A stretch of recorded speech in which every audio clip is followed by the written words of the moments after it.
Daha doğru bir yaşam için Avrupa Birliği üyeliği konusundaki ısrarımız, Kopenhag kriterleri içinde insan haklarına saygın bir yaşam isteyen Kürt nüfus sesini sizlere ne kadar duyurduğu ve sizlerin ne kadar duymak istediğini burada çok da yorumlamak istemiyorum. Bizler yeraltı ve yerüstü kaynaklarımız ve genç nüfusumuzla beşeri ilişkilerimizi en üst noktaya getirmek istiyoruz. Eşit ve adaletli bir yaşam için ekonomik anlamda hızlıca gelişmemiz lazım.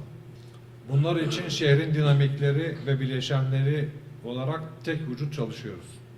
And to accomplish this, we are working very hard here. Bölgemizde, ülkenizde bölgemiz olarak iki taraflı nemalanacağımız bir sürece hep beraber önderlik edelim niyetindeyiz. Turizmde, tarımda, tekstilde, enerjide ve maden konularında ortaklıklar oluşturup insanlığın ilk doğduğu topraklarda sizlerin de payı olmasını isteriz. Ümit ederim ki bu toplantıdan sonra %10'luk dilimini bizlerle paylaşırsınız. Tarım konusunda Mezopotamya Ovası'nın ne kadar verimli topraklar olduğunu tekrardan sizlere hatırlatmak isterim. Bugün geldiğimiz dünyanın koşullarında doğal tüketilecek ürünler konusunda çok sıkıntı yaşayan bir ortamdayız. Bu verimli topraklarımızda bir parça olsun sizlere bu konuda destek sunmak isteriz.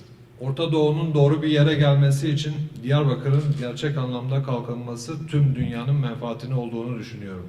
Bu konuda sosyal ve siyasal anlamda sizlerin temel felsefesi olan insan ve hak hukukuna duyarlı ender kentlerden bir tanesidir Diyarbakır Orta Doğu'da. Bu manada sizin burada Orta Doğu'ya göndermek istediğiniz, yapmak istediğiniz ticari koşulları Diyarbakır üzerinden sağlamanız konusunda sizlere olanak yaratabiliriz.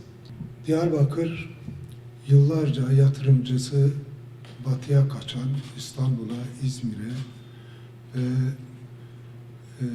mümkün olduğu kadar deniz kıyılarına kaçan, aynı şekilde işsizi de yine batıda iş arayan bir şehir.